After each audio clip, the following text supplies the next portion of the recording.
Hi, this is Tara McGillicuddy, and this is another update with the behind the scenes of the ADHD Coaching Project. And the big black blob behind me is my cat Smokey, who just wants to be in the video. We'll see what he does. All right, so this is me real and raw behind the scenes with the ADHD Coaching Project. On Monday, I recorded an episode of ADHD Support Talk Radio with my co-host Lynn Idris. And after I got off the call, I was really excited. I recorded an update video and then I just kind of shut down. I'm like, I don't want to put it up. I think I shared too much. So didn't even edit it. Didn't go up. Did my perfectionism get in the way? Did whatever emotional issues get in the way? Was it that it just wasn't meant to go up? I don't know. So here I am recording again, back with an update. And yesterday was the live application call for the ADHD Coaching Project.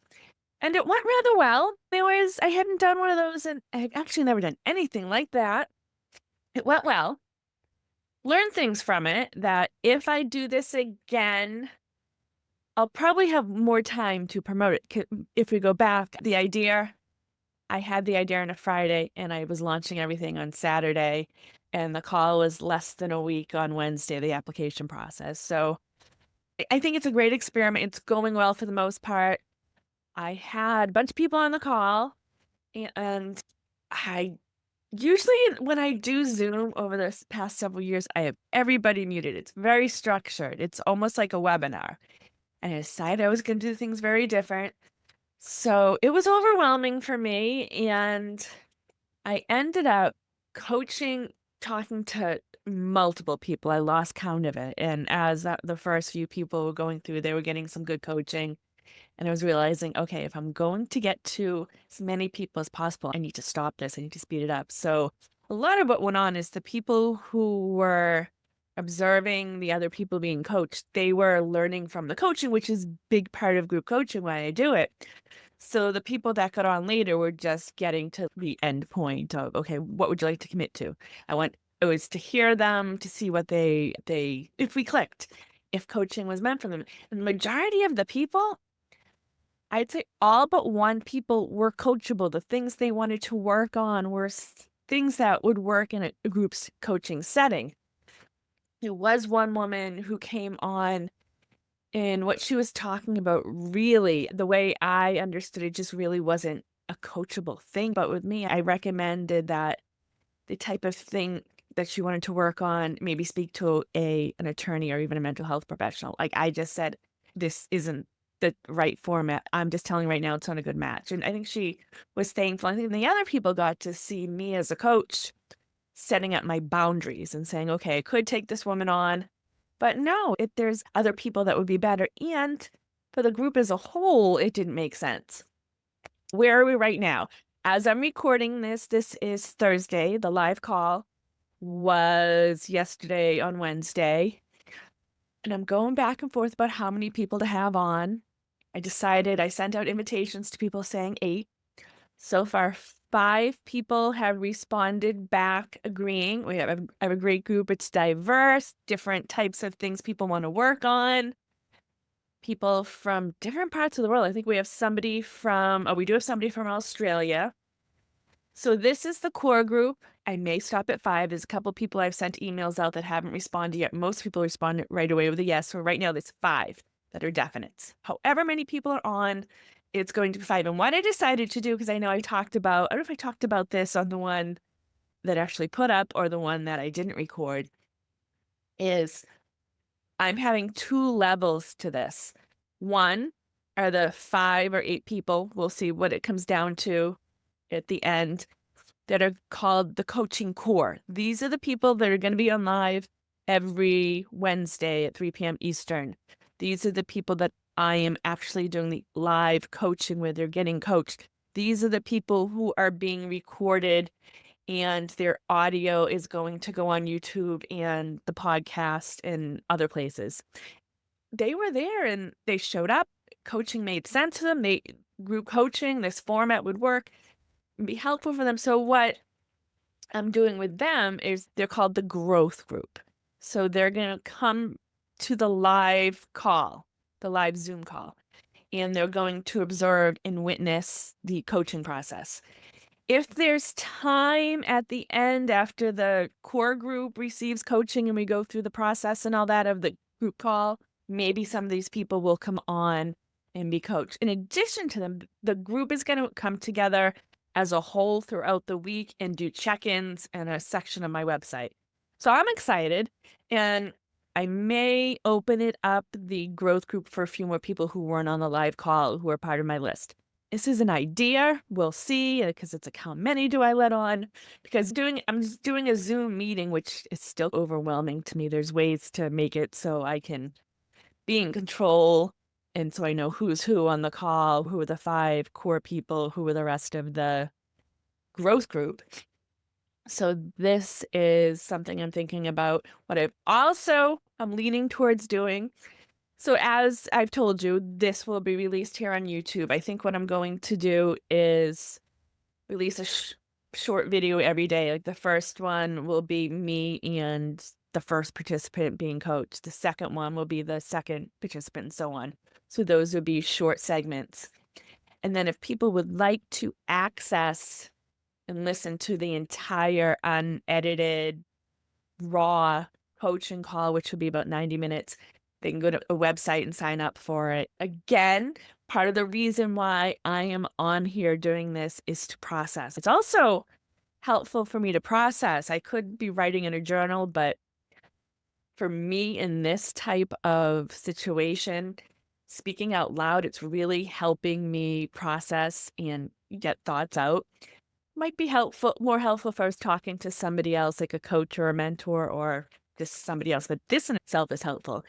And I've been inspired by some of the people that I've been watching here on YouTube that put themselves out there. Somebody I've recently been watching, Midwest Magic Cleaning. This guy fascinates me.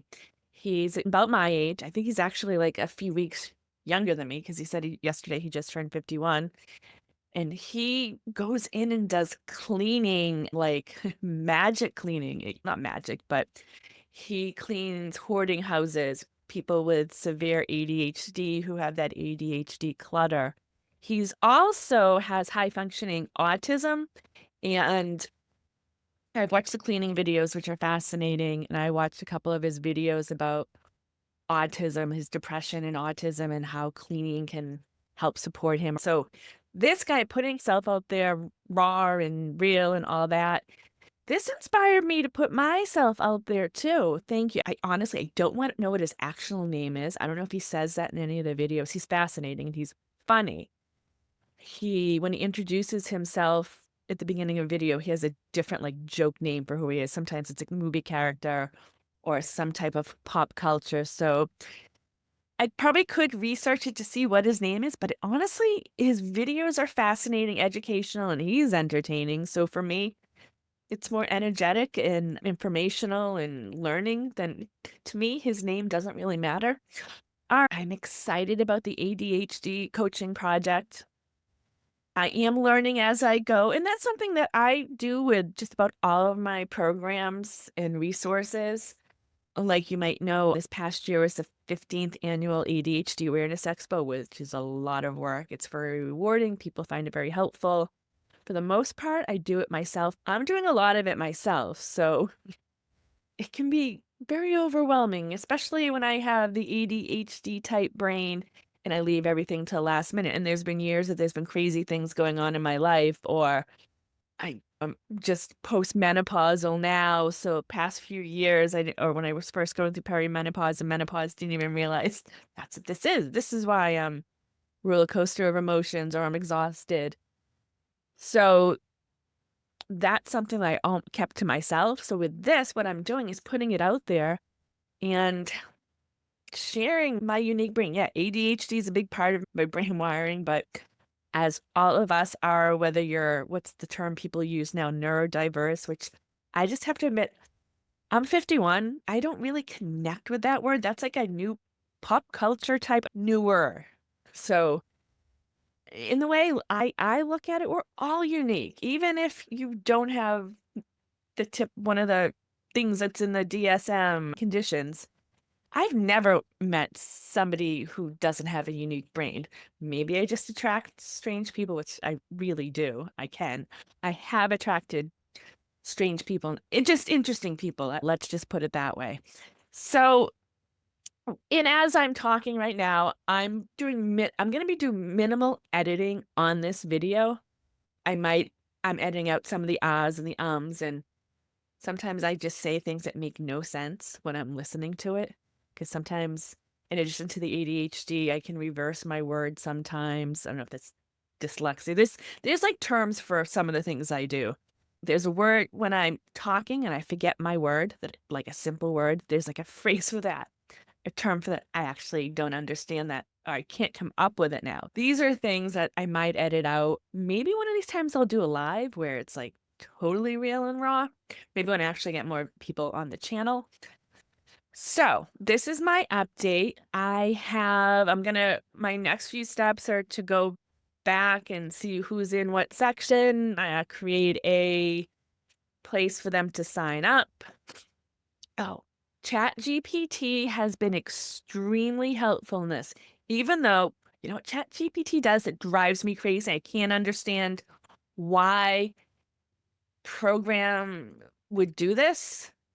It gives me the wrong days of the week when I say, okay, this is what I'm doing on certain such days. It'll say Wednesday the 28th instead of Friday the 28th. So I'll be like, all right, what year are you in? Or why are you screwing this up? Or so this is something like I can kind of understand when it doesn't understand me, because I don't always understand me. Human beings don't always understand me. But when ChatGPT gives me of course I don't know, that it's a computer program. I don't understand why it's screwing up the dates. Sometimes, oh, I'm like, what country are you in? Because maybe even if it was in the wrong country, if it was a different country, maybe it's in a different year. So that's one of the things that frustrates me. All right, let's get back to the positive part, why I find it helpful. What I did in helping me choose the participants is I recorded the call and I told them it was being recorded for my own well-being. Nobody gave out any private information on there, just first names is basically what people said. What they said, no last names, so there was no breach of privacy or anything, and they told it was being recorded. So I created a transcript using the program Descript, which that is very helpful. Of course, I haven't fully used I don't know how to I know how to use it for basic things, but there's probably more that I can do on it if I take the time, ask somebody. All right, so let's get back to what I did with the transcript. This is me with the way my brain works, and I'm processing verbally, which is the term I think I learned in coaching training school like 20 plus years ago. All right. I made a transcript from Descript, and then I saved it as a text file and brought it over to ChatGPT. So I asked ChatGPT, who do you think the best people would be and why? And it went down and read it. And what I did is which is really, I didn't like totally have ChatGPT choose the people for me, because even if it was 100%, I'd go against it anyways, because sometimes I make things a lot harder than it has to be. But I don't want an AI program totally choosing my members.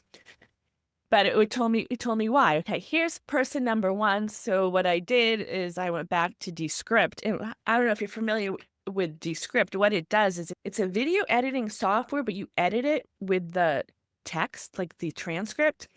So I pressed Control F and I typed in the person's name.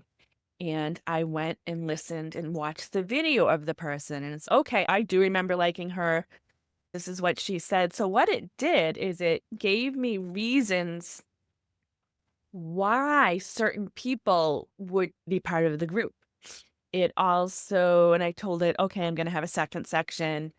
All right. And this is why, okay, this person, this is what they said and did. This person seemed really overwhelmed by the words she used, because ChatGPT just had the actual transcript, the text itself. It didn't hear the nuances in people's accents and their excitement in their voice. So it was very helpful, but there were ones that I said no, because there was one person that by text it thought was really good, but I went and listened to it and the person just didn't seem like he or she was ready to be on a group call. Maybe next time. And it said, okay, this person seems great for the growth group because of X, Y, and Z, A, B, and C. So that was very helpful. So, of course, sometimes it told me people's names were wrong, or why did you say there were 10 when there were 5 or whatever. So there's things where ChatGPT gets wrong, but I think that's not necessarily a bad thing with me because I am not just totally relying on ChatGPT. I'm realizing ChatGPT screws up sometimes. So I'm catching things. So it's actually fascinating learning about ChatGPT. What I found ChatGPT doesn't do well is create graphics. It just, I don't know. I actually used almost all my ChatGPT credits or whatever they are, going back and forth arguing with it. Not, yeah, I was arguing with ChatGPT. I'm just going to admit it because it didn't understand it was messing up the graphics. Okay. So these are my updates. So if you're not subscribed to this YouTube channel, definitely subscribe. If you haven't watched my previous 2 updates, there's a playlist, and I will be updating on a regular basis, recording on Mondays. I did not sleep well Sunday night. I think part of it was I was excited about the program, and I think that might be part of it. It wasn't just me being too sensitive or criticizing myself too much. I just think I was tired. I was overtired, and I don't have bipolar, but sometimes have challenges with sleep, and I can go a long time with it. I got a few hours of sleep. It wasn't like I was like up 36 hours or anything, but it may have been a good choice for me not to put it up. So what do we have to, I am double checking to make sure I actually recorded this. All right. So I'm excited when I have more updates about the coaching project. So the first member or client or whatever the term is I'm going to use on the core group, I believe that first video will probably be up Thursday the 3rd. The group starts on the 2nd, and there'll be information there how to sign up to access the entire group. You will need to sign up and give your email address on the website, and you'll have limited access to that for free for a certain amount of time. I'm still figuring that out, and who knows, it could change as I go. Yeah, I'm excited. I'm nervous. I'm giving myself permission to learn, to make, mistakes. I'm sure I'm going to make mistakes. But I think mistakes are great to me to make if you turn them into learning experiences and then you tweak something next or you learn from it. Thank you for watching. I'm going to press record and get it up. And definitely subscribe. And I look forward to this journey with you. Thank you for watching.